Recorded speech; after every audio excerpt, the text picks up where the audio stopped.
Hello everyone, today is a great day. We finished our first wall. Yep, it took us a week, and I ain't afraid to say we don't know what the hell we're doing. But somehow we got it done, which shows anybody can do this stuff. All you gotta do is have the fortitude, I guess, perseverance, something like that. I don't know. And faith on God that you can do it. Just keep on working until you get it done. So we started it the first day. We put up 2 sheets, and really most of that day we spent doing prep. So we built a template or a jig for all our holes and everything. We drilled 20 sheets together so that all of our screw holes and everything matched up perfect. And then we started hanging sheets. We got 2 sheets hung that day. Then the next day we hung 10 sheets, and then the next day we hung 8 sheets. We could have hung more sheets, but we only hung 8 because we got to our stopping point. And our stopping point was because that's where we had to start cutting 10 to fit around the door. But before we could do that, we had to put up trim, and that trim was a challenge, especially when you don't know what the hell you're doing. If you ever want to do trim on a metal building, it is very challenging because there really is nothing out there telling you how to do it. So jam trim, stuff that goes around doors and windows, there's several videos on that, but that's about it. When you get to putting up the wrap trim and stuff like that, you got to figure it out yourself. So it was some figuring and fitting pieces and everything and going back and forth to the plans. And then, you know, it says put panhead screws in every 12 inches. And we had to factor in where those screws went to make sure they weren't in the way of where our door is going to operate and all that. So there was a lot of thinking ahead, calculating, and, you know, just trying to stay one step ahead of where we were at and work it all out, and then get it done. And so it took us 1 week. This is a 80-foot wall with 1 door in it, and it's our first wall. We got it done, and we're pretty happy with the results. Let's take a look. Look who came to join us. Hey, Whiskey. Hi, Whiskey. Are you happy? What's going on? That wall's in your way now, isn't it? You can't walk through the walls anymore. Wait till they're all up. Okay, so taking a look at the wall, Whiskey's showing us there that we got base trim that goes down. So the trim that came with our building wasn't the right kind because we notched the concrete, and they gave us trim for a slab without a notch. I don't know why anybody would do that, because doing a 10 ledge is pretty much the industry standard, as much as I can tell. And I don't know why you wouldn't want to do it that way. But anyway, that cost us $300 to go buy some of the correct trim for that ledge, the base trim.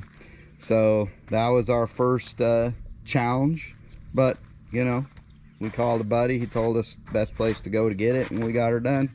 So $300 later, we had enough base trim to do the building, so we're good to go there now.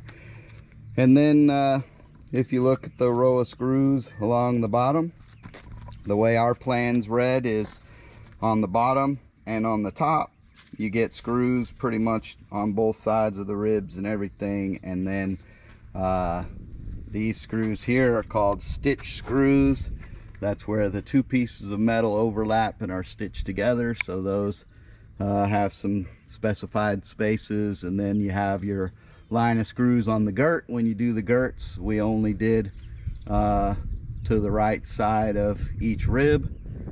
And then the next girt's the same, and then you get to the very top and you got them everywhere again. So that was kind of the screw pattern that our plans laid out.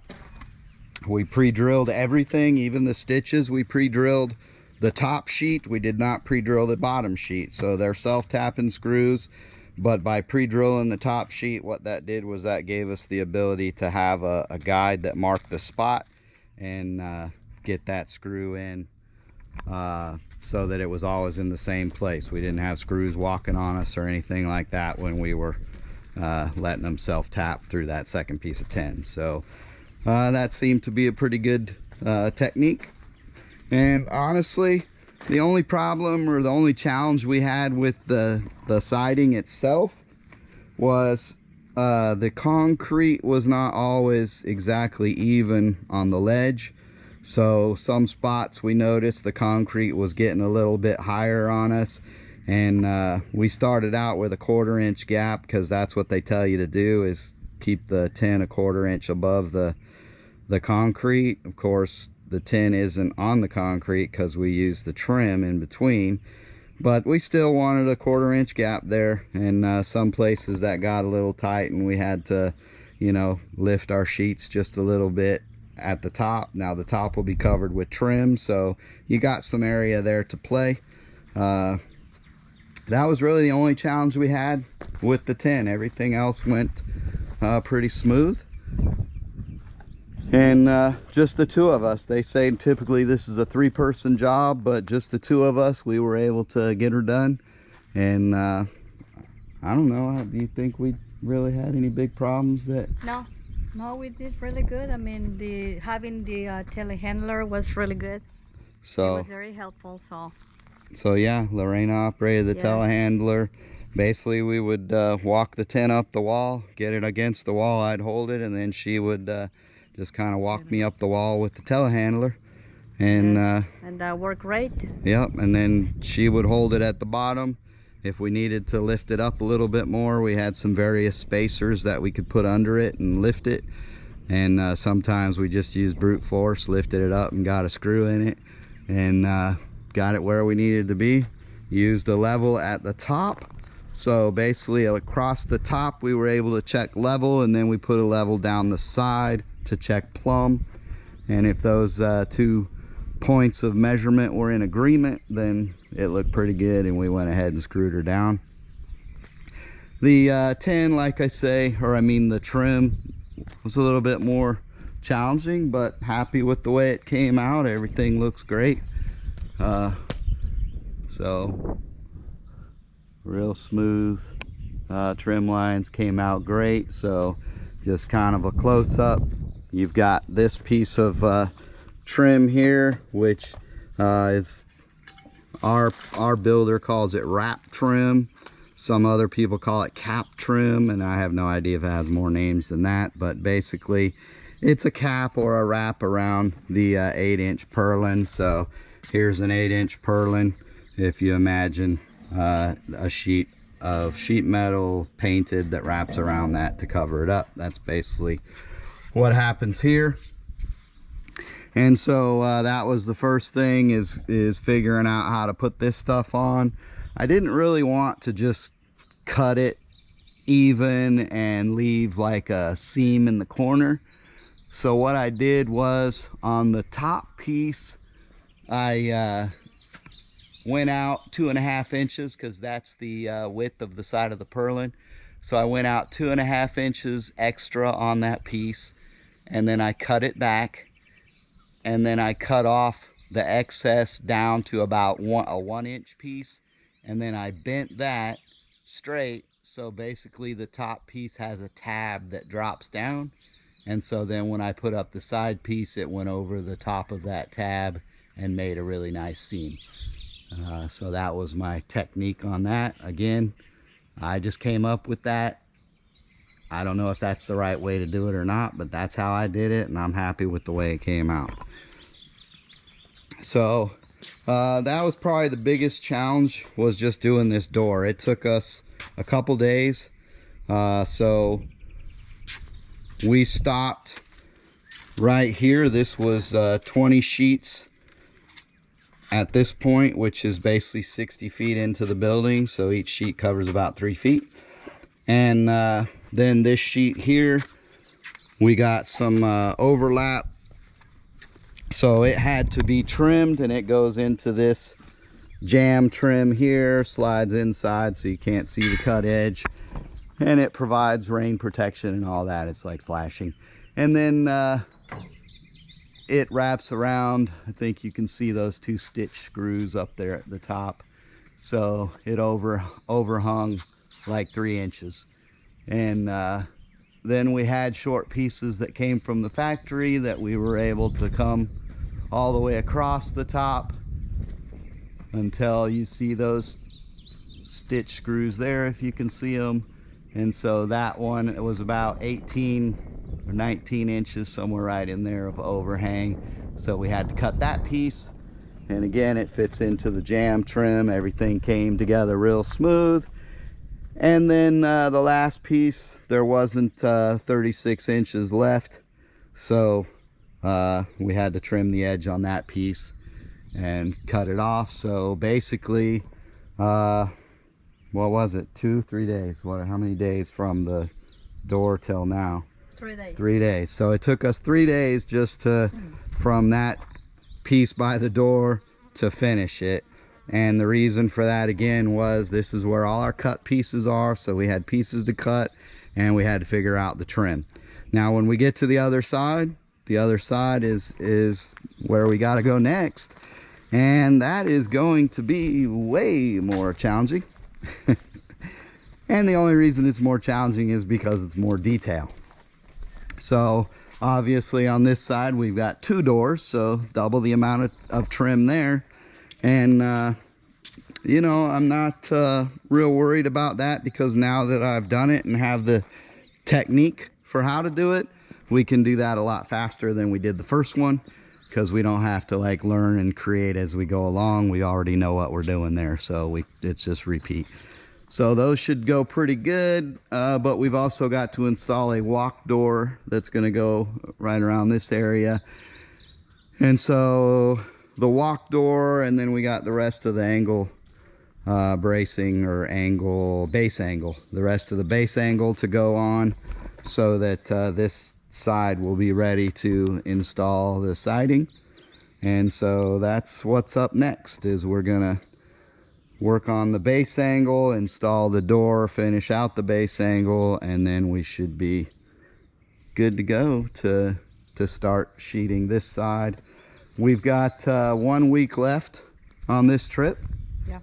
And then we've got to go back to the city for a bit. So we're hoping that in that 1 week we can come.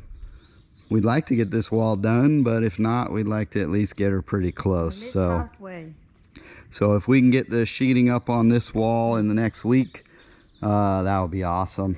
And having 2 walls totally done would really be awesome, because then when we come back next time, then we start the end walls. And we'll start, of course, with the easy one, which will be that wall over there, because there's no doors, windows, or anything.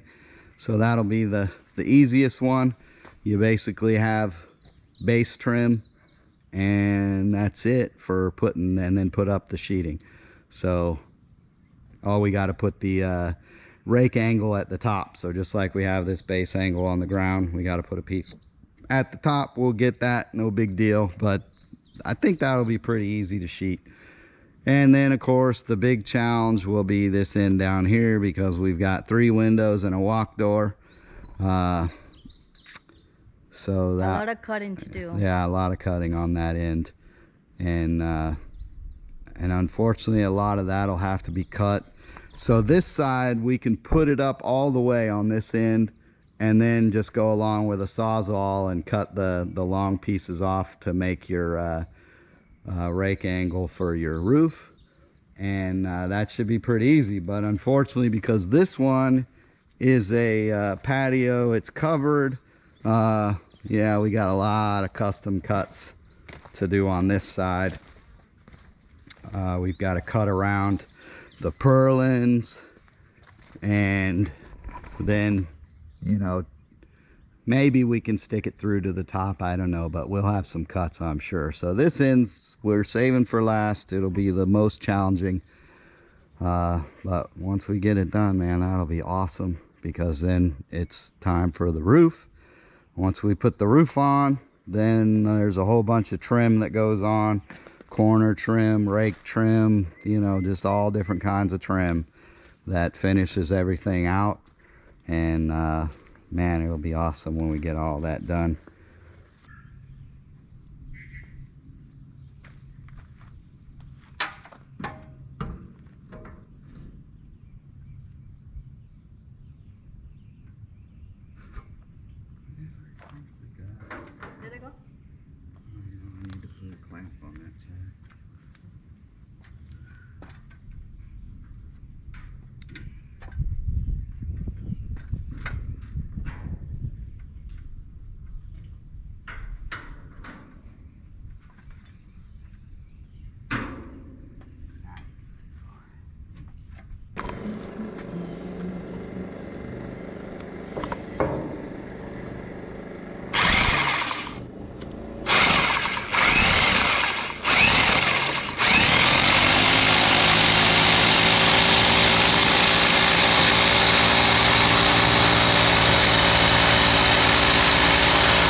right, folks, I don't know what happened. I don't know if the storms caused it or what, but before we started the siding on this other side, we decided we should check level and plumb on everything.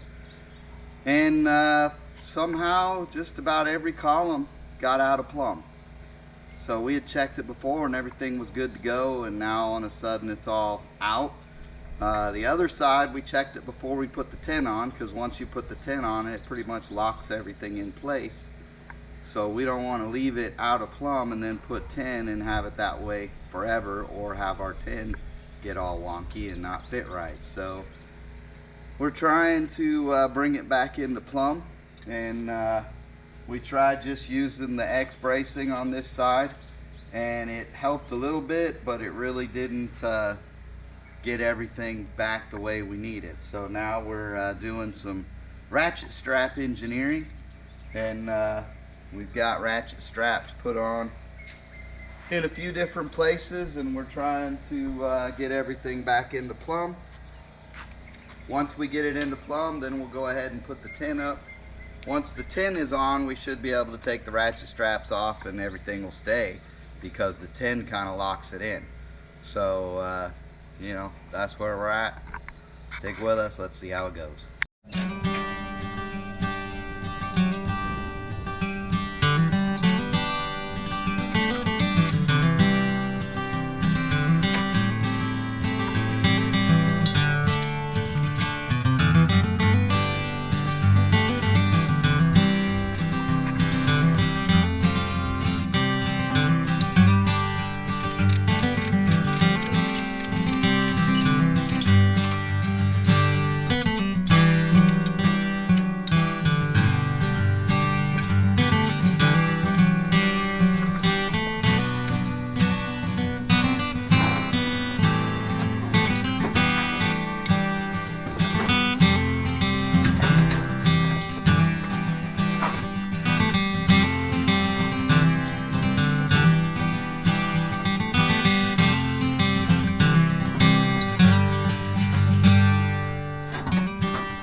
Appreciate y'all watching. If you haven't done so already, like and subscribe, and make sure you ring that notification bell so you get notified as we continue to put videos out on this project. And please, any comments, we'll really appreciate it. Absolutely, we do. Your comments make our day. Advice, yes, or anything, just saying you're doing a good job, whatever, it's very encouraging. So appreciate all your support, and until the next one, God bless. Hasta luego, amigos. We'll see you on the next one.